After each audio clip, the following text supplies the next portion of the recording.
नमस्कार दोस्तों, मैं हूं सूर्य प्रकाश शुक्ला। आपका स्वागत करता हूं अपने YouTube channel Surya study gold में। जैसा कि हमने पिछले वीडियो में चर्चा किया था, डिस्टिलेशन क्या है, सिंपल डिस्टिलेशन पे बात हुई थी हमारी। और उसके बाद देखा था सिंपल डिस्टिलेशन क्या होता है, उसकी वर्किंग के बारे में देखा था, इसका कंस्ट्रक्शन देखा था। तो आज हम देखेंगे हमारा फ्रैक्शनल डिस्टिलेशन क्या होता है, कैसे वर्किंग होती है, कैसा कंस्ट्रक्शन होता है, कैसे हमारा जो है प्रोडक्ट देता है। तो सबसे पहले देख लेते हैं डिस्टिलेशन। जैसा कि हमने बताया था कि less and more volatile component के मिक्सचर से मोर वोलाटाइल कंपोनेंट को सेपरेट करना हमारा डिस्टिलेशन कहलाता है। उसके टाइप पे बात हुई थी, तो उसी टाइप फ्रैक्शनल डिस्टिलेशन पे आज बात करेंगे। तो देख लेते हैं, पहले देखते हैं होता क्या है फ्रैक्शनल डिस्टिलेशन। फ्रैक्शनल डिस्टिलेशन जो होता है, जब कभी दो या दो से अधिक कंपोनेंट के मिक्सचर से सेपरेट करना होता है, तो वहां पे हम फ्रैक्शनल डिस्टिलेशन का यूज करते हैं। तो ऐसा डिस्टिलेशन जो दो या दो से अधिक कंपोनेंट के मिक्सचर को सेपरेट करना है, उसको हम फ्रैक्शनल डिस्टिलेशन कहते हैं। तो देखते हैं इसकी कंस्ट्रक्शन के बारे में देखते हैं।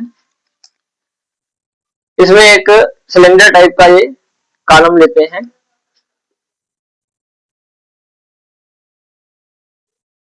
कॉलम, तो इस कॉलम में हमारी प्लेट्स लगी होती हैं। ये हमारी प्लेट्स लगी हैं और इन प्लेट्स में यहाँ पे छोटे छोटे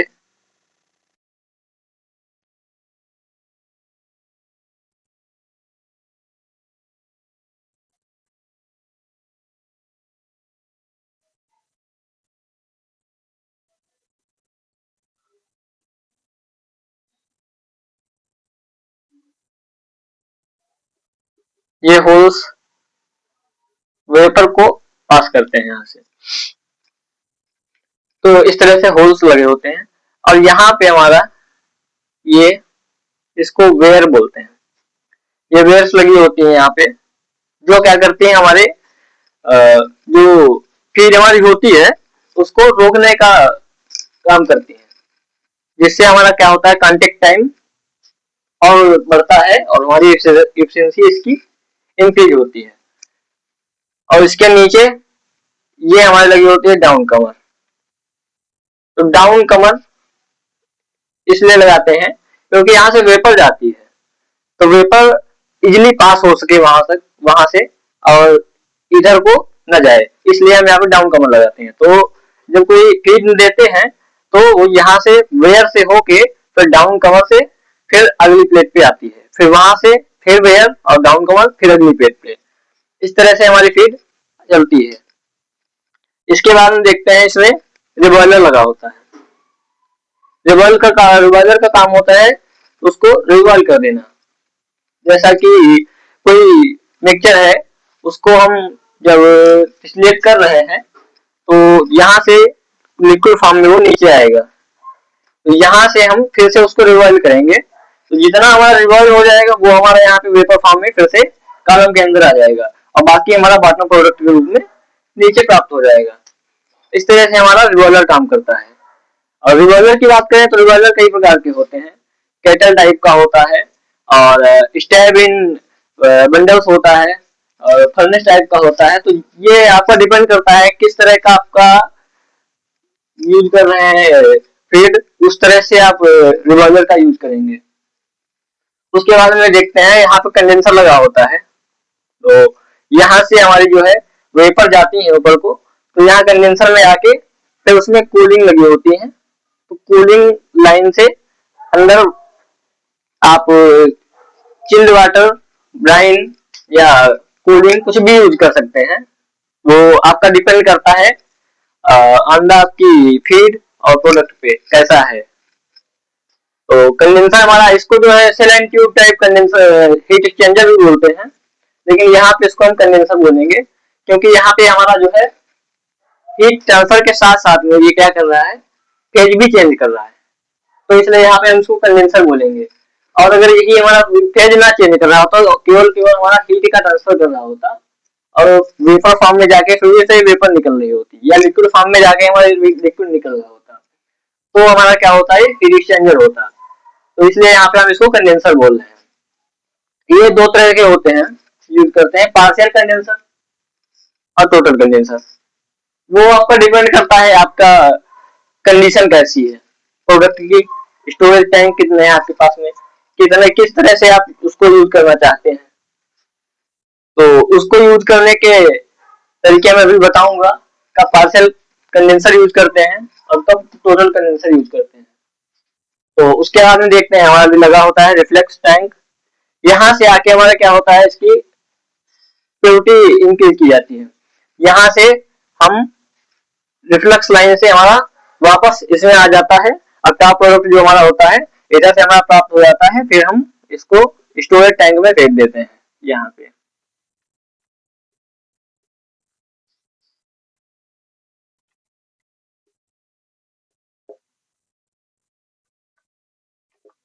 स्टोरेज टैंक कुछ इस तरह से यहाँ पे हम इसको स्टोर कर लेते हैं।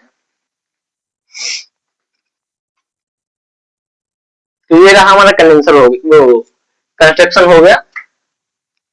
आप देखते हैं इसमें जो फीड देते हैं, बीच से दे रहे हैं यहाँ पे, फीड देने का कंडीशन होती है कि कैसा आपका मटेरियल है। अगर आपका मटेरियल लिक्विड फॉर्म में है तो उसको आप क्या करेंगे, यहाँ से ऊपर से फीड कराएंगे यहाँ से। वही अगर आपका लिक्विड प्लस वेपर है तो हम यहाँ बीच से फीड कराएंगे।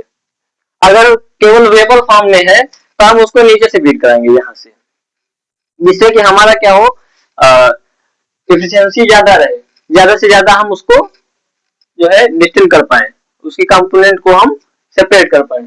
इसलिए फीड को उसके कंडीशन के हिसाब से देते हैं। हम यहाँ पे मान के चलते हैं हमारे पास में कोई लिक्विड और वेपर का मिक्सचर है जिसको हम सेपरेट कर रहे हैं।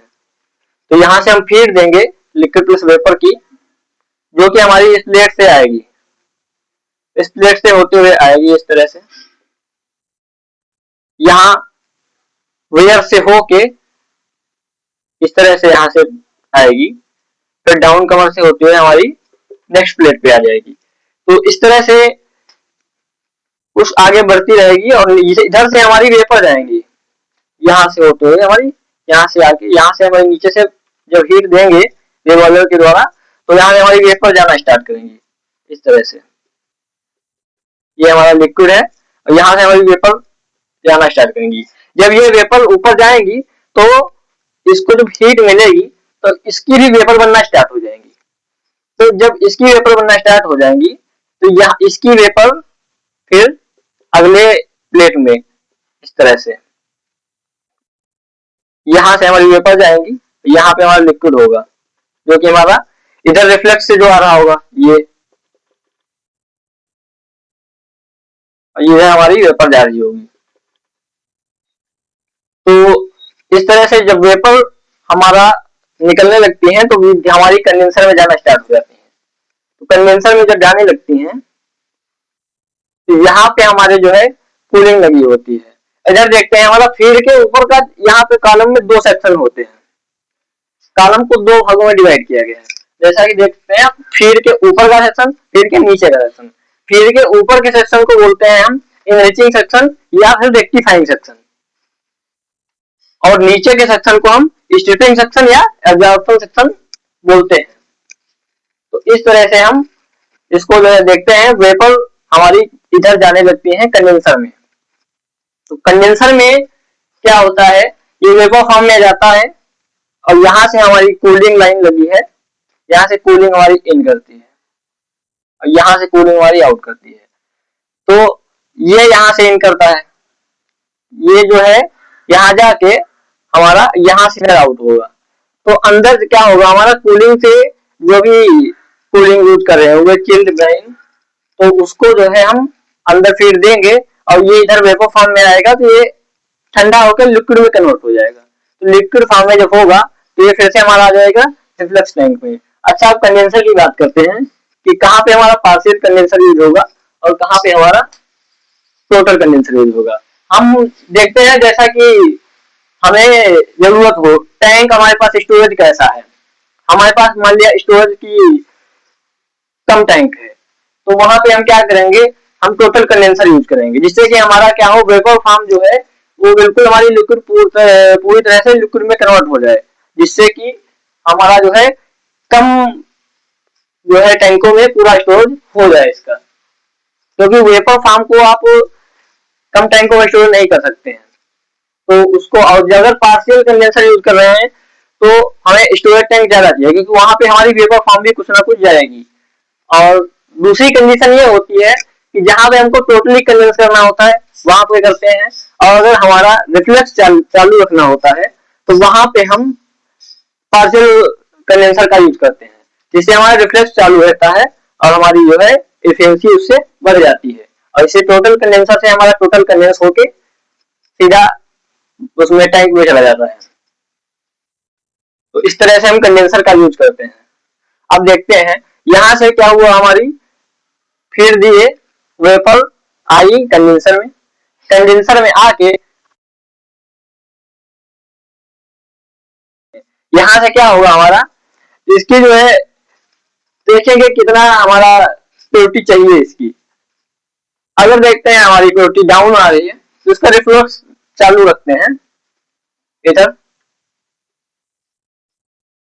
रिफ्लेक्स चालू रखते हैं, इसको जो है फिर से ये यहाँ से हमारा लिक्विड फॉर्म फिर से ऊपर से गिरने लगता है यहाँ से, तो ये जब नीचे को आता है फिर से नीचे से हमारी वेपर जा रही है, तो वेपर जो हमारी जा रही है ये हमारी फिर से इसको बॉईल करेंगी, ये फिर से बॉईल होना स्टार्ट करेगा, वेपर फॉर्म में कन्वर्ट हो जाएगा, फिर से ये जाएगा, इस तरह से हमारी क्या होगी, हमारी प्योरिटी जो है इंक्रीज होगी, और उसके बाद में हम फिर टॉप प्रोडक्ट को प्राप्त करेंगे। तो इस तरह से होता है हमारा फ्रैक्शनल डिस्टिलेशन। और अब बात करें अगर प्लेट्स की, तो प्लेट यहाँ पे कई प्रकार की यूज की जाती है हमारी, बबल कैप ट्रे और सीव प्लेट ट्रे, और हमारी होती है वाल ट्रे। तो ये आपका डिपेंड करता है प्रोडक्ट, ये आपका कैसी फीड है उस हिसाब से आप यूज करेंगे। वैसे तो अगर सबसे बेस्ट देखा जाए और सबसे ज्यादा यूज करने वाली ट्रे देखा जाए तो हमारी बबल कैप से होती है, उसको हम ज्यादातर इंडस्ट्री में यूज करते हैं। अब इसको यूज करने के क्या है, वो दो या दो से अधिक हमारे होने चाहिए मिक्सचर में component, 2+ component.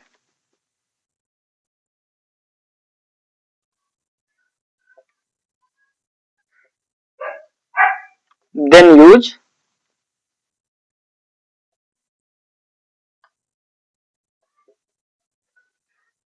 Fractional distillation.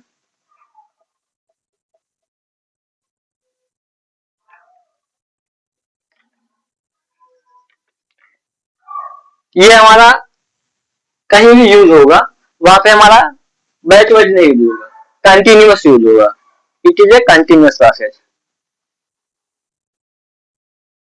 It is a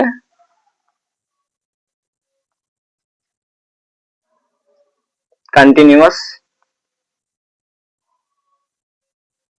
process. ये हमारा एक कंटिन्यूअस प्रोसेस है, इसको हम कंटिन्यू ही यूज करेंगे, एक तरफ से फीड देते जाएंगे, दूसरी तरफ से हमारा टॉप प्रोडक्ट निकलता जाएगा। ठीक है, इस तरह से जैसे रिवॉल्वर होता रहेगा, रिवॉल्व होता रहेगा, इधर से हमारा रिफ्लेक्स आता रहेगा और हमारा टॉप प्रोडक्ट निकलता जाएगा।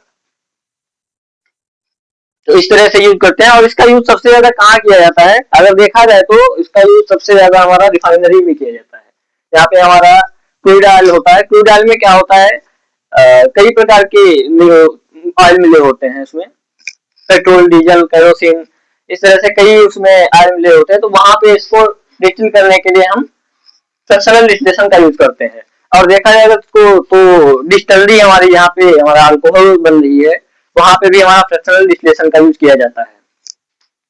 तो ये हो गया हमारा यूज करने का और इसकी वर्किंग और कंस्ट्रक्शन। तो मिलते हैं अब अगले वीडियो में, तब तक के लिए हमारे वीडियो को लाइक कीजिए और सपोर्ट करते रहिए। आखिर तक देखने के लिए आपको धन्यवाद, और मिलते हैं अगले वीडियो में किसी नए टॉपिक के साथ में। तब तक के लिए नमस्कार।